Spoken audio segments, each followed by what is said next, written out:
ఒకసారి వ్యాస హృదయాన్ని పట్టుకోనివాడు శంకరుల హృదయాన్ని మూకశంకరుల హృదయాన్ని పట్టుకుంటున్నాడు అనుకోరు.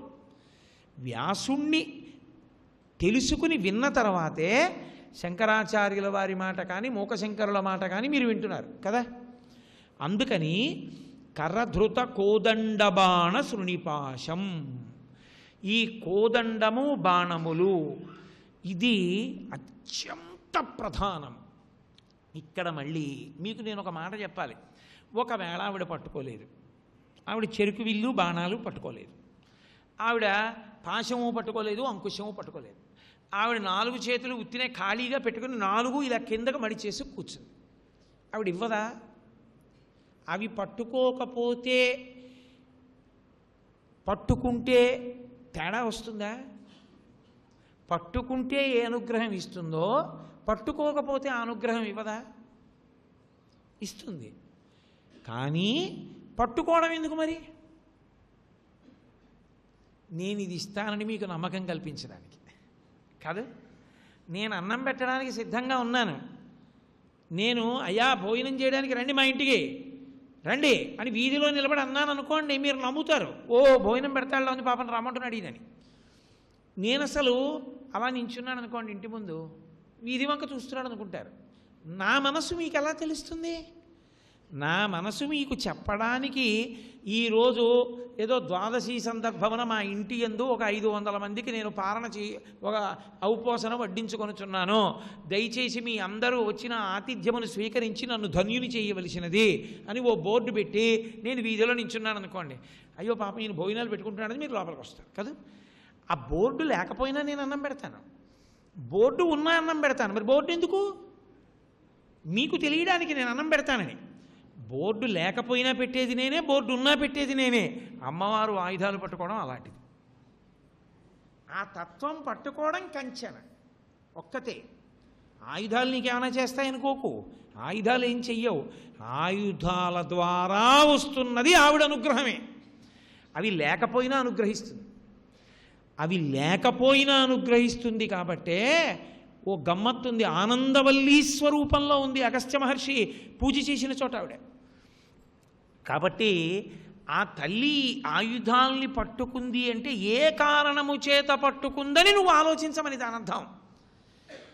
మన్మధుడు చెరుకు విల్లు పుష్పబాణములు పట్టుకున్నంతసేపు మనం తీపి చూస్తూ ఉంటాం. చెరుకులో ఏముంటుంది?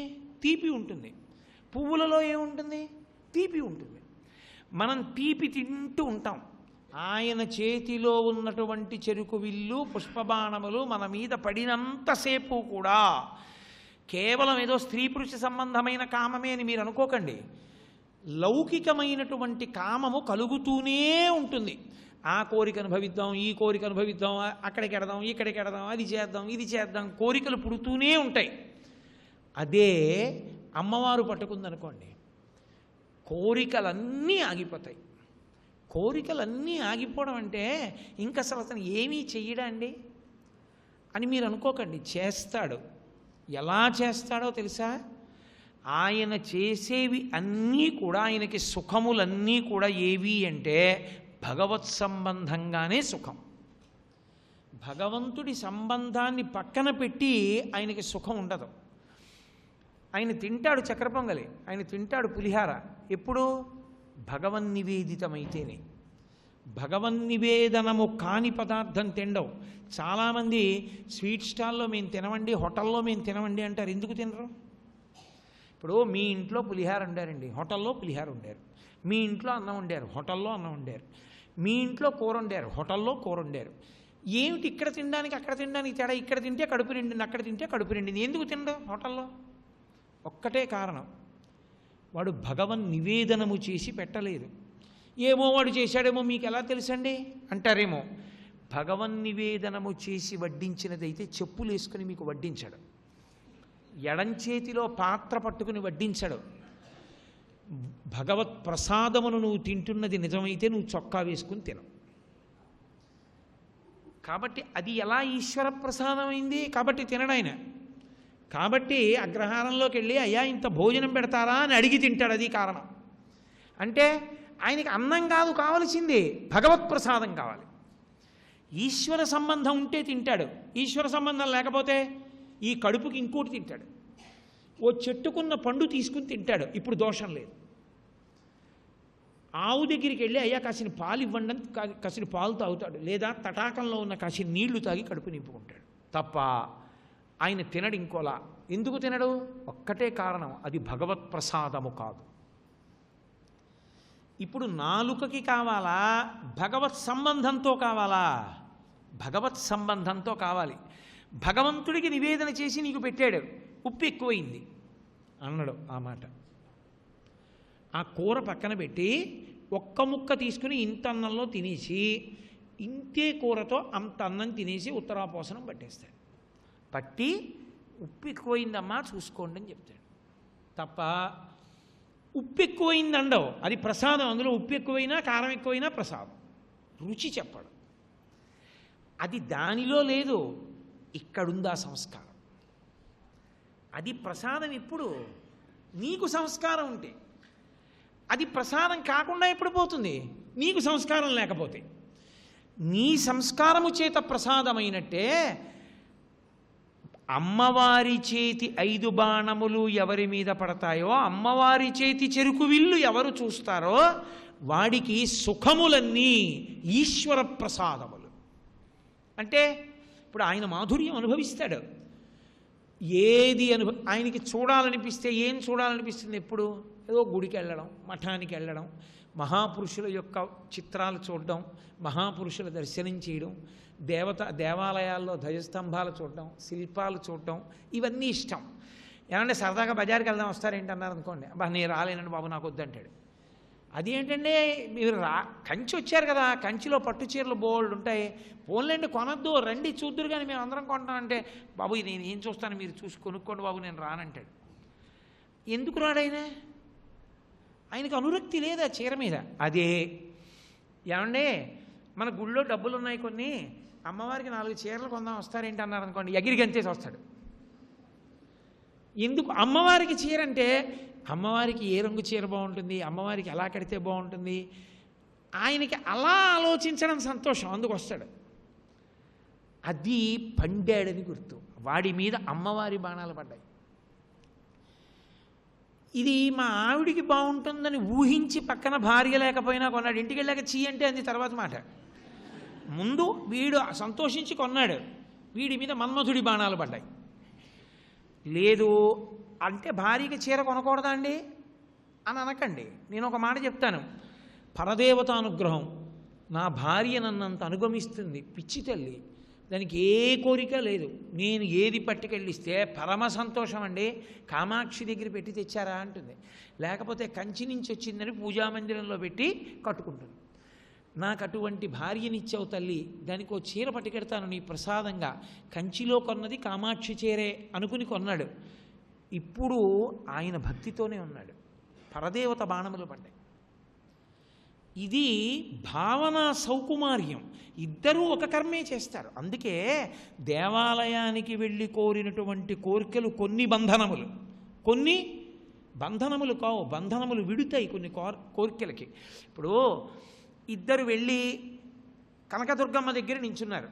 ఒక ఆయన అన్నాడు, అమ్మ మూక పంచశతి ఉపన్యాసాలు జరుగుతున్నాయమ్మా, మూక పంచశతి ఉపన్యాసాలు నాకు బాగా అర్థమయ్యేటట్టు, ఆ శ్లోకాలు నాకు అర్థమయ్యేట్టు, ఆ శ్లోకాన్ని చదువుకునేటట్టు, దానివల్ల అభ్యున్నతిని పొందేటట్టు నేను ఇవాళ నుంచి వెడుతున్నాను, నన్ను అనుగ్రహించమ్మా అన్నాడు. ఒక ఆయన అన్నాడు, అమ్మ నా కొడుకు పరీక్షకు వెళ్తున్నాడు, వాడు తప్పకుండా ఆ పరీక్షలో నెగ్గి వాడి జీతం ఇంకో 10,000 రూపాయలు పెరిగేటట్టు చూడమ్మా అన్నాడు. ఇద్దరూ కోరికలేనా కోరింది? కానీ శాస్త్రంలో ఈయనది కోరిక అని వెయ్యరు, ఈయన కోరిక కోరాడని వేయరు. అకామి, ఆయనకి కోరిక లేదు అనే ఆయన యందు భగవత్ కృప వర్షిస్తుంది. లౌకికమైన కోరికలు మన్మథబాణములు, అలౌకికములు అంటే కేవలం భగవత్ సంబంధంలో కోరిన కోరికలు పరమేశ్వరుణ్ణి కోరనివే. నాన్నగారి దగ్గరికి వెళ్ళి, నాన్నగారండి కరెంటు బిల్లు ఎక్కువైపోతుంది అంటున్నారు కదా, మీరు దెబ్బలాడకండి నాన్నగారండి, అరుగు మీద కూర్చొని చదువుకుంటున్నావు ఏమిటని, పరీక్షలు వచ్చేస్తున్నాయి కదా నాన్నగారు, అందుకని నేను 9 వరకు ఇంట్లో చదువుకుని 10 వరకు ఎవరు ఉండరు కదా, బయట అరుగు మీద కూర్చుని స్ట్రీట్ లైట్ కాంతిలో చదువుకుంటాను నాన్నగారు అన్నాడు అనుకోండి. తండ్రిని కోరిక కోరినట్ట, తండ్రి సంతోషించే కోరిక కోరనట్ట. తండ్రి నేను డబ్బు కట్టమన్నాడా, బిల్లు కట్టమన్నాడా? తండ్రి పొంగిపోతాడు, ఎంత గొప్ప కొడుకురా నాకు ఈ కొడుకు అని. అమ్మవారి విషయంలో కూడా అంతే. మనసు యందు అటువంటి మార్పు రావడం తేలికని మీరు అనుకుంటున్నారేమో, కొన్ని కోట్ల కోట్ల కోట్ల జన్మల తర్వాత తప్ప అసలు మనసు ఆ స్థితిని పొందదు.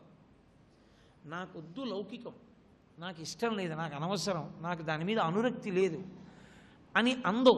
అందుకే అంబుజోదర దివ్య పాదారవింద చింతనామృతపాన విశేషమత్త చిత్తము ఏ రీతి ఇతర విషయంబు చేరనేర్చు వినుత గుణశీల మాటలు వేయునేలా అంటాడు ప్రహ్లాదుడు. అంటే వాడు పరదేవతానుగ్రహాన్ని పరిపూర్ణంగా పొందాడని గుర్తు. దానికి అర్థం ఏమిటో తెలుసా? ఒకడు కర్మలు పోగు పెట్టుకుంటున్నాడు పునర్జన్మకి, వీడి కర్మలు కాలిపోతున్నాయి, వీడికి కర్మ లేదు. ఎందుకని? వాడు ఏం చేశాడు కనుక. వాడు బంధనంలో పడ్డానికి ఏముంది? వాడు కోరిన కోరిక కాదు, వాడు చేసిన పని చేసింది కాదు. వాడు ఎందుకని చేసి ఉమామహేశ్వర పరబ్రహ్మార్పణమస్తమో తెలిసాడు, నాకు దీనికి ఫలితం కావాలని వాడు అడగలేదు. కాబట్టి ఇప్పుడు వాడికి ఏముంటుంది? పరదేవత వెంట తిరుగుతుంటుంది అంతే వాడికి. ఇప్పుడు వాడికి ఏముంది? కర్మ లేదు. కర్మ లేని వాడికి పుట్టుకేది అంటే వాడు పునర్జన్మల్ని తీసేస్తున్నాడు. పునర్జన్మలు తీసేసి భగవంతుడికి దగ్గరగా జరిగిపోతున్నాడు. మన్మథ బాణాలు పడుతుంటే దూరంగా జరిగిపోతున్నాడు. ఇద్దరిది కదలికే, ఇద్దరు కదులుతున్నారు. ఇప్పుడు కొంతమంది ఇటు కదిలి కొంతమంది అటు కదిలేరనుకోండి, ఎవరు నా దగ్గరికి వస్తున్నట్టు? ఇటు జరిగిన వాళ్ళు నా దగ్గరికి వచ్చినట్టు, అటు జరిగిన వాళ్ళు నాకు దూరంగా వెళ్ళినట్టు. అవునా కాదా? మన్మథ బాణాలు పడ్డ వాళ్ళందరూ పరదేవతకి దూరంగా వెళ్ళిపోయారు. అమ్మవారి బాణాలు పడ్డ వాళ్ళందరూ తన కర్మలను కూడా కాల్చేసుకుని పరదేవతానుగ్రహంతో ఇక పుట్టవలసిన అవసరాన్ని పోగొట్టేసుకుంటున్నాడు. ఇది అక్కడ కామాక్షి అనుగ్రహము అన్న మాటకు అర్థం అది. అందుకని కోదండ బాణములను ముందుకు తీసుకొచ్చేశారు. ఆ తల్లి యొక్క చెరుకు విల్లు బాణములు ఎవడి మీద పడుతున్నాయో వాడు మోక్షస్థితికి వెళ్ళిపోతున్నాడు. అంటే అందుకని చివరి శ్లోకంలో కైవల్యానందకందం అవలంబే, వాడికి ఇంకా ఇంద్రియములతో శరీరముతో అనుభవించాలన్న కోరిక లేదు. వాడు లోపలి ఆత్మగా ఉన్నాడు. ఇక ఆత్మగా ఉండి శరీరం వదిలిపెట్టిన వాడికి సంచితం కూడా ఉండదు. ఇక వాడు శరీరంలోకి వెళ్ళడం, వాడు ఇంకేమైపోతాడు? పరదేవతగానే అయిపోతాడు అంతే. పరదేవతలో ఐక్యం అయిపోతాడు. అదే ఆఖరి చావు. ఆ స్థితి ఇవ్వగలిగిన తల్లి ఏ స్థితి నీకు ఇవ్వదో అది కామకోటి, అది కామాక్షి. కాబట్టి ఇప్పుడు ఆ తల్లి ఏం చేస్తోంది? చేతిలో కోదండము బాణములు పట్టుకుంది. కోదండము బాణములు పట్టుకుంది అంటే అర్థం ఏమిటో తెలుసా? ఇక్కడి సుఖం కాదు నీకు చూసేది, జీవుడి సుఖదుఖములు. ఇందులో ఎన్నాళ్ళు ఉంటావు? ఓ సినిమా హాల్లోకి వెళ్ళావు, టిక్కెట్ కొనుక్కున్నవాడు సంతోషంగానే ఉంటాడు సినిమా చూస్తానని. సినిమా చూస్తుండగా అయిపోతుంది సినిమా. తర్వాత అదే సినిమా చూడడానికి బయట టికెట్లు కొనుక్కొని ఉన్నారు, వీడు వెళ్ళిపోవాలి, వాడు వచ్చేయాలి అంతే. అలా కాలమునందు నువ్వు చూస్తుండగా ఇందులోంచి మహాభినిష్క్రమణం వెళ్ళిపోతావు. ఎవరు వెళ్ళిపోతారు? జీవుడు వెళ్ళిపోతాడు. ఈ జీవుడు ఎక్కడికి వెళ్ళాలి? ఆవిడ నిర్ణయిస్తుంది. అందుకే అన్ని కథలు కంచి కడతాయి. కథలన్నీ కంచి కడతాయనడానికి కారణం అదే. మన కథ కంచి కంటానికి కారణం అది. ఆవిడ ఆ కథ ఏం చేయాలో చేస్తుంది. అది సుఖాంతమా దుఃఖాంతమా ఆవిడది నిర్ణయం. ఆవిడ ఏం చేస్తుందంటే, భాస్కర్ రాయలు వారు అంటారు, బాగా మన్మథ బాణములు పడి పడి పడి పడి పడి పడి ఉన్నాడనుకోండి, ఆ బాణములు పడడం అలవాటైపోయిన మనసు మీద మన్మధుడికి ఉన్న లక్షణం ఏమిటంటే అది కదిలినంత కాలం వేస్తాడు. అది దానికి ఉన్న శక్తి. అది ఎంతసేపు కదులుతుందో అంతసేపు వేస్తూనే ఉంటాడు. మీరు చూడండి, పావును కొట్టినప్పుడు ఏం చేస్తారు? కదిలినంతసేపు కొడతారు. కదలలేదులే అని వెళ్ళిపోరు. కొంచెం కదులుతోంది అనుకోండి, మళ్ళీ కొడతారు. అక్కడ పచ్చడి అయిపోయి తోకొక్కటే కదిలి వదిలేసింది అనుకోండి, కర్ర మీద పైకి ఎత్తి చూస్తారు, వేలాడ పడిపోయిందా ఆ కంఠం దగ్గర ముద్దలా అయిపోయిందా ఇంకా ఇక కదలదు కదా అని నమ్మకం చేసుకుని పక్కన పడేస్తారు. మన్మధుడు బాణాలు వేస్తే ఎలా వేస్తాడో తెలుసా? ఆఖరి కదలిక వరకు వేస్తాడు మీరు అవకాశం ఇచ్చేస్తే. ఆఖరి కదలిక మనసు దేని మీద? ఆఖరి ఊపిరి మీద. ఆఖరి ఊపిరిలో ఆఖరి కదలిక మీద కూడా బాణం వేస్తాడు. అది ఏం చేస్తుందంటే దేనివైపు బాగా మగ్గాడో అటువైపు పడుతుంది. ఐశ్వర్య సంబంధంగా మగ్గాడు అనుకోండి, బంధు సంబంధంగా మగ్గాడు అనుకోండి, నా కొడుకు అనో, నా కూతురు అనో, లేకపోతే నా ఐశ్వర్యం అనో, నా డబ్బు నా పొలం అంటూ ఆఖరి ఊపిరిలో కదులుతుండగా కొట్టాడు అనుకోండి మన్మథ బాణాన్ని, ఆఖరి కదలిక ఐశ్వర్య సంబంధం అవుతుంది. తిరియక్ చేస్తాడు. తిరియక్ చేసి వెన్నుపావుని అడ్డంగా పెట్టి బుద్ధిలేని ప్రాణిని చేసి తలయందు కోరయందు విషం పెట్టి పంపిస్తారు. చీకట్లోనే తిరగాలి, పగటిపూట బయటికి రాడు. ఆఖరికి ఎప్పుడో అప్పుడు తెలియకపై పగలో చీకటి బాగా పడకముందో వచ్చి చచ్చిపోతాడు. తల పగల కొట్టేస్తారు. అందుకే అథవా దీనికి విరుద్ధం క్రోధం. ఎవరి మీదో కక్ష పెట్టుకుని ఆలోచిస్తున్నాడు అనుకోండి, అది కూడా మన్మథబాణమే. అందుకే రాగము ద్వేషము, రాగస్వరూప పాషాఢ్య క్రోధాకార అంకుశోజ్వల, మన్మథ బాణాలు పడ్డవాడికి రెండే ఉంటాయి. ఒకటి కొంతమందిని ప్రేమించడం, రెండు కొంతమందిని ద్వేషించడం. ఈ రెండిటితోనే అయిపోతుంది వాడు బతుకంతా. ఈ రెండిటిలో ఏమైపోతాడంటే మళ్ళీ తిరియక్, దానికి ఫలితం ఉండదు. వెన్నుపాము అడ్డంగా పెట్టి భూమి మీదకి తోసేస్తారు. మళ్ళీ ఎక్కడో క్రూర జంతువో ఏదో అయి తిరుగుతూ ఉంటాడు. ఆ క్రోధం అలా ఉంటుంది. దాన్ని చూస్తే భయపడతారు అందరూ. ఆఖరికి ఏదో ఉచ్చేస్తారు, పట్టుకుంటారు, నానా అల్లరి, లేకపోతే దానికన్నా బలమైంది వస్తుంది, ఏదో చంపేస్తుంది, ఏదో అయిపోతుంది అక్కడతో. కాబట్టి అందుకే కొన్ని కేవలము అనురాగము చేత, కొన్ని క్రోధము చేత, మూడవది ఒకటి ఉంటుంది. అది ఇక మన్మథబాణం పడదు ఇంకక్కడి నుంచి. ఎక్కడ అమ్మవారి అనుగ్రహాన్ని పొందేశాడో అక్కడ అమ్మవారి బాణాలు పడుతూ పెడతాయి. అప్పుడు అమ్మవారి బాణం వేయడం మొదలెట్టింది అనుకోండి, మన్మథ బాణం ఆగిపోతుంది. ఎందుకని? మన్మధుడి బతుకు అమ్మవారి మీద ఉంది, ఒళ్ళే లేదు. తల్లి కటాక్షించి ఇచ్చింది కాబట్టి శక్తి. ఆవిడని కాదని బాణం వేశాడు అనుకోండి, చూసిందనుకోండి హడిలిపోతాడు. అందుకని అమ్మవారు బాణం వేస్తే ఆయన వేయడు. ఇప్పుడు మనసు కదులుతుంది, ఇప్పుడు కదులుతుంది, అమ్మవారి బాణాలు పడుతుంటాయి. ఆఖరి బాణం ఏది పడుతుందో తెలుసా? అమ్మవారి అనుగ్రహం పొందాడని గుర్తేంటో తెలుసా? వ్యాపకాలన్నీ భగవత్ సంబంధాలుగా ఉంటాయి. దాన్ని శుక్లచింత అంటారు. ఎప్పుడు నేను ఇంకా ఆ పుస్తకం చదవాలి, నేను ఈ పుస్తకం చదవాలి, నేను అక్కడికి వెళ్ళాలి, నేను ఈ పూజ చెయ్యాలి, నేను ఒక 3 రోజులు మౌన దీక్ష పట్టాలి, నేను ఒక 50,000 కుదురుగా కూర్చుని 50,000 మంత్రజపం చెయ్యాలి, నేను ఆ మఠానికి వెళ్ళి కొన్నాళ్ళు ధ్యానం చేసుకోవాలి, నేను ఒక వారం రోజులు ఆ మఠానికి వెళ్ళి మఠం తుడుస్తూ నాకేమీ వద్దు, మఠంలో అన్నం తింటూ ఏ లౌకిక ప్రసంగం చేయకుండా, సెల్ ఫోన్ కూడా దగ్గర లేకుండా 7 రోజులు లౌకికమైన మాట మాట్లాడకుండా బతకాలి, ఆ 7 రోజులు నా జీవితంలో తపస్సు కావాలి, అలా ఏవో లెక్కలు పెట్టుకుంటూ ఉంటాడు. ఎప్పుడు భగవత్ సంబంధమైనటువంటి కార్యముల యందు ఆలోచిస్తూ ఉంటాడు. ఈ ఆలోచనలు వస్తున్నాయి అంటే గుర్తు ఏమిటంటే మన్మథ బాణములు ఆగిపోయాయని గుర్తు, అమ్మవారి అనుగ్రహం మొదలైందని గుర్తు. ఈ బాణం పడ్డం మొదలవుతుంది. ఈ బాణం పడితే కదులుతూ ఉంటాడు. కానీ ఇది కూడా పునర్జన్మ తీసుకొస్తుంది. ఎలాంటి జన్మ వస్తుందంటే పరమశాస్త్రపారంగతుడై, పరమ భక్తి తత్పరుడై, నిష్కామ కర్మ చేసేటటువంటి గొప్ప వ్యక్తి కడుపున పుట్టి చిన్నతనం నుంచి తండ్రి దగ్గర అనుష్ఠాన బలం తెలుసుకుని భగవంతుడిని అర్చన చేస్తూ భగవంతుడి యొక్క అనుగ్రహంతో జన్మల యొక్క పరంపరని తగ్గించేసుకుని పరదేవత యందు కలిసిపోవడానికి సిద్ధపడిపోతాడు. ఇక ఒకసారి ఆ స్థాయి పొందిన తర్వాత పతనం ఉండదు. అమ్మవారు ఆ జాగ్రత్త తీసుకుంటుంది, అలా తీసుకెడుతుంది ఆ ప్రయాణాన్ని. అసలు ఆ బాణం పడలేదనుకోండి, మళ్ళీ ఇక కొన్ని కోట్ల జన్మల వరకు మీకు అవకాశం ఉన్నది.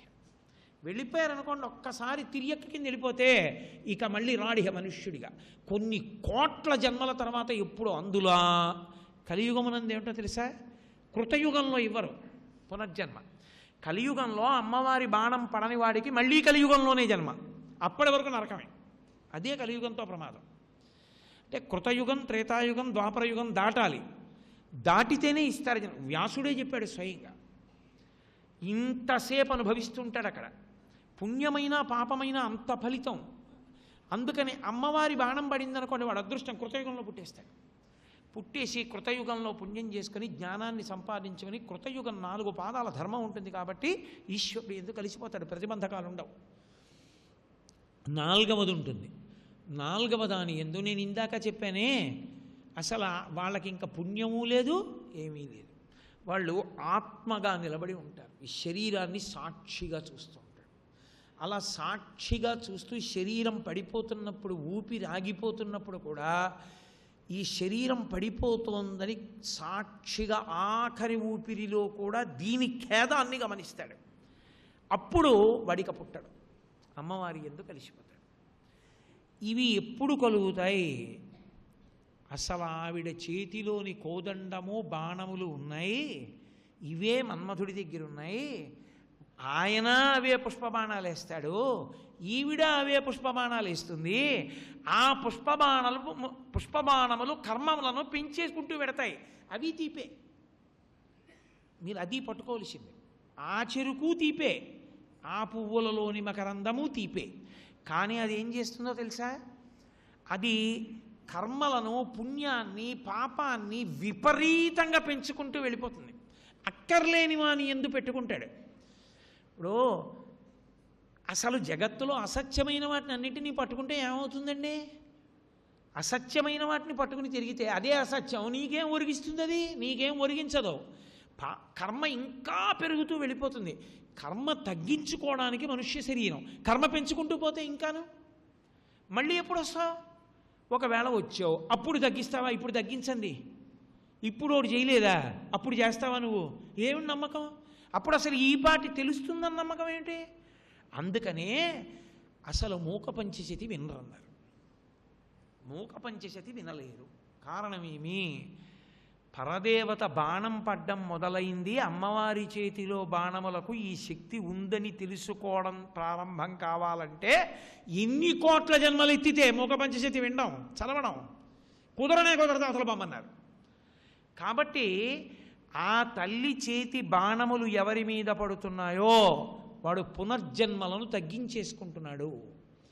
కాబట్టి కరధృత కోదండ బాణ శృణి పాశం. ఇప్పుడు వీటి రెండింటి నుంచి కిందకి రండి. శృణి పాశం, అంకుశం, పాశం. పాశం ఏం చేస్తుంది? కట్టేస్తుంది ఎవరినైనా. యమపాశములు అంటారు. పాశము అన్న మాట మీకు ఎక్కడైనా వినపడింది అంటే ఒకటే గుర్తు, అది కట్టునది. సర్వం శ్రీ ఉమామహేశ్వర పరబ్రహ్మార్పణమస్తు. స్వస్తి.